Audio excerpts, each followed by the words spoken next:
Bon les gars, semaine 15, là on est à la semaine de préparation pour la course de 82 km. Je m'y prépare, c'est samedi là. Stressé non, mais je sais que je suis pas prêt. Parce que dans cette semaine, j'ai fait une sortie longue de 30 km, ma sortie la plus longue jusqu'à aujourd'hui, et ça a été la pire sortie. Mais en fait, ces sorties longues, elles ont un but, c'est de briser toutes les barrières mentales. En début de semaine, on était ressorti avec des courbatures de fou avec toute l'équipe, Tristan, Sylvain, etc. Parce que bah l'entraînement, 300 squat, etc. Le lundi, j'avais fait une séance renfo jambes, et après ça, mes jambes, elles étaient mortes. Et malgré ça, j'ai continué de courir. J'avais fait 10 bornes, pour m'y habituer un peu, mais mes genoux compliqués, bref mes quadris compliqués. Et en fait je me suis dit avant de faire la course de 80 km, faut que je fasse une sortie longue pour me tester, et c'est ce que j'ai fait. Et dès les 10 premiers kilomètres, j'ai senti qu'il y avait un problème, mes jambes elles répondaient plus, etc. Et pourtant j'ai fini les 30 que je me suis fixé. Le but c'était vraiment de me dire ok, pendant la course il y aura plein de moments où je vais vouloir arrêter parce que douleur, etc. Et le but c'est de justement quand ton cerveau, quand ton mental te dit ça, de pas y céder, ne jamais faire gagner ces petites voix, parce que en fait dans ces courses là je me trouvais tellement d'excuses quand vous faites un effort tellement intense qu'en fait vous vous dites ah ouais mais j'ai fait ça en jambes lundi, alors c'est pas grave si je retire 10 km ou je ferai 10 km plus tard pour rembourser ma dette entre guillemets, ou ah ouais mais je suis sorti tard, je suis fatigué, ouais la prochaine fois. En pleine course, quand ton corps va mal, ton cerveau prend le lead et essaye de te convaincre par tous les moyens d'arrêter, parce que c'est pas bon pour lui.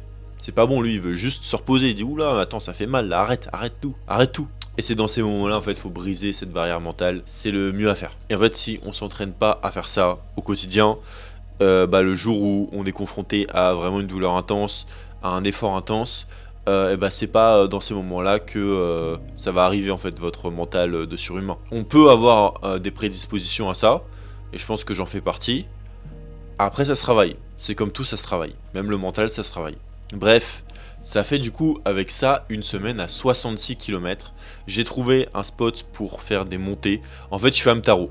Clairement je fais Hamtaro. Je suis un putain d'hamster. Je suis un putain d'hamster à faire des montées, descentes, au même spot tout le temps.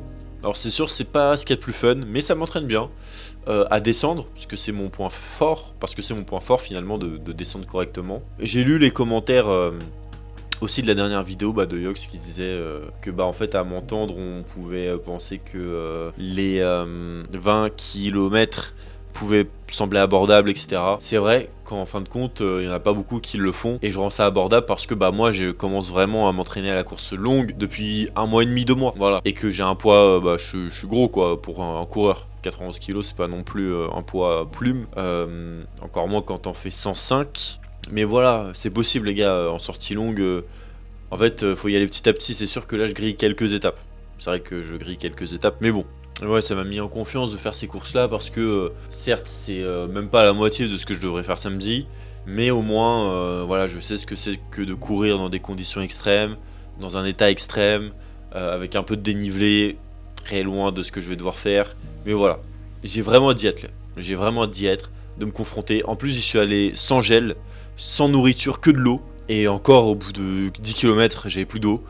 Donc puisque je suis parti et j'avais soif. Donc non mais c'est des choix d'enculé hein, vraiment. Les 30 bornes que j'ai fait c'est les pires. Des fois faut s'entraîner dans la tempête pour combattre sous la pluie.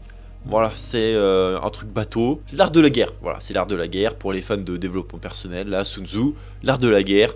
Hop, je m'entraîne dans des conditions exécrables comme un gros enculé. Et le jour de la course, ça paraît plus simple, c'est l'objectif. Voilà, j'arrête de courir vite, même si des fois ça me tente d'essayer de courir un peu plus vite pour voir ce que ça donne. Voilà, le but c'est de garder une allure constante, tout le temps. La stratégie elle est simple, lors des montées je marche, lors des descentes je roule. En fait je descends mais à pleine balle. Et sur les phases de plat, et ça va être de marcher calmement. Et suivez-moi sur Instagram parce que lors de la course, je ferai un état des lieux, tous les 10 km de là où j'en suis, les ressentis, etc. Je ferai une vidéo là-dessus. Ça va être une belle expérience, j'ai vraiment hâte. Du coup, la vidéo sur YouTube, elle sortira la semaine d'après sur l'Eco Trail, sur la course de 82 km. Et sinon, voilà, c'est les projets qui arrivent. Là, avec Yux, on a travaillé sur la marque. Il y a un prochain design qui aura lieu bientôt pour un tournage, enfin des photos, tout ça. Dimanche, on n'a pas pu faire la course du coup parce que dimanche, on a fait quoi? On a fait 10 km. On s'était inscrit avec une course avec Tristan. À 6 là. Le frérot, il est bien parti pour faire en dessous des 1 heure. On va le faire. On va le faire. 4 bornes. 4 bornes. Restante. Voilà. On va le faire. Il fait 105 kg. Il fait 105 kg. C'est rien les gars, il fait 90. Il fait 90. Allez, petit au jus. Le but c'était qu'il passe la barre des 1 heure, sachant qu'il fait 105 kg. Il n'avait jamais fait de course de plus de 10 km depuis qu'il a commencé à recourir. Et je peux vous dire qu'il a atteint cet objectif. Je suis resté courir avec lui tout le temps et c'était incroyable parce qu'en fait au début je partais un peu vite, j'étais à 10,5, sachant que en fait la stratégie de base c'était de courir lentement et puis qu'il accélère au fur et à mesure. En fait il avait déjà le rythme de base et il a fait 57 minutes 40, c'est une dinguerie pour son poids, etc. Franchement il m'a surpris, il m'a bluffé parce qu'en fait dès que j'accélérais il était avec moi, il me lâchait pas. En plus il continue de rigoler avec les gens et tout, c'était une bonne ambiance hein.